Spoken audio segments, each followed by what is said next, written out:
ಈಗೇನು ಪೊಲಿಟಿಕಲ್ ಆಗಿ ನಾನು ಏನು ಆನ್ಸರ್ ಮಾಡೋದಿಲ್ಲ. ನಾನು ನನ್ನ ಡಿಪಾರ್ಟ್ಮೆಂಟ್ ವಿಚಾರದ ನೀವೇನು ಹೇಳಿದ್ರು ಅದಕ್ಕೆ ಉತ್ತರ ಕೊಡ್ತೀನಿ.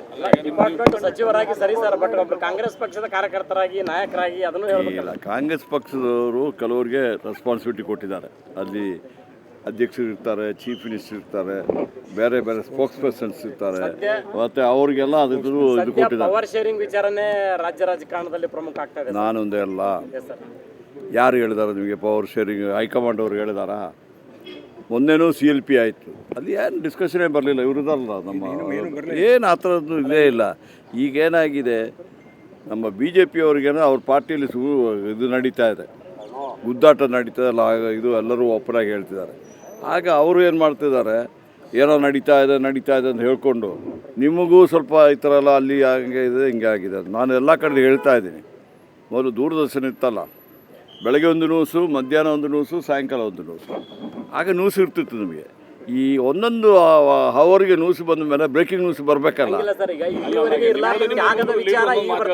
ನೋಡ್ರಿ, ನಮ್ಮ ಯಾವ ಲೀಡ್ರು ಮಾತಾಡಲಿಲ್ಲ, ನೀವು ಅದನ್ನೆಲ್ಲ ಇದು ಮಾಡಿ. ಇಲ್ಲಿವರೆಗೆ ಇಲ್ಲದ ತ್ಯಾಗದ ವಿಚಾರ ಈಗ ಬರ್ತಾ ತ್ಯಾಗ ಅಂದ್ಬಿಟ್ಟು ಕಾಂಗ್ರೆಸ್ ಪಕ್ಷದ ತ್ಯಾಗ ಇವತ್ತು ಇಲ್ಲಿ ಅಲ್ಲ. ಆ ಸ್ವಾತಂತ್ರ್ಯ ಹೋರಾಟ ಸ್ಟಾರ್ಟ್ ಆದಮೇಲೆ ಎಷ್ಟೋ ಜನ ತ್ಯಾಗ ಮಾಡಿದ್ದಾರೆ ಕಾಂಗ್ರೆಸ್ ಪಕ್ಷದಲ್ಲಿ. ಮಹಾತ್ಮ ಗಾಂಧೀಜಿಯವರ ನಾಯಕತ್ವದಲ್ಲಿ ಮಾಡಬೇಕಾದ್ರೂ ಹಲವಾರು ಜನ ಪ್ರಾಣ ತ್ಯಾಗವನ್ನು ಮಾಡಿದರೆ ಮಹಾತ್ಮ ಗಾಂಧೀಜಿಯವರು ಪ್ರಾಣ ತ್ಯಾಗ ಮಾಡಿದ್ದಾರೆ. ಅದೇ ರೀತಿಯಲ್ಲಿ ಇಂದಿರಾ ಗಾಂಧಿಯವರು ಮಾಡಿದ್ದಾರೆ, ರಾಜೀವ್ ಗಾಂಧಿಯವರು ಮಾಡಿದ್ದಾರೆ, ಸೋನಿಯಾ ಗಾಂಧಿಯವರು ಅವರ ಅಧಿಕಾರವನ್ನು ಬಿಟ್ಟು ಮನಮೋಹನ್ ಸಿಂಗ್ ಅದಕ್ಕೆ ತ್ಯಾಗ ಅಂತ ಹೇಳ್ತಾ ಇರೋದು. ಕಾಂಗ್ರೆಸ್ ಪಕ್ಷದಲ್ಲಿ ಲಕ್ಷಾಂತರ ಜನ ತ್ಯಾಗ ಮಾಡಿದ್ದಾರೆ.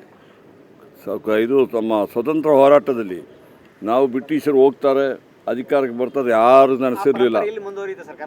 ಕೇಳಿ ಆ ಇದಿರಲಿಲ್ಲ, ಪರಂಪರೆ ಮೊದಲಿಂದ ಬಂದಿದೆ. ಕರ್ನಾಟಕದಲ್ಲಿ ಬೇಕಾದಷ್ಟು ಜನ ತ್ಯಾಗ ಮಾಡಿದ್ದಾರೆ.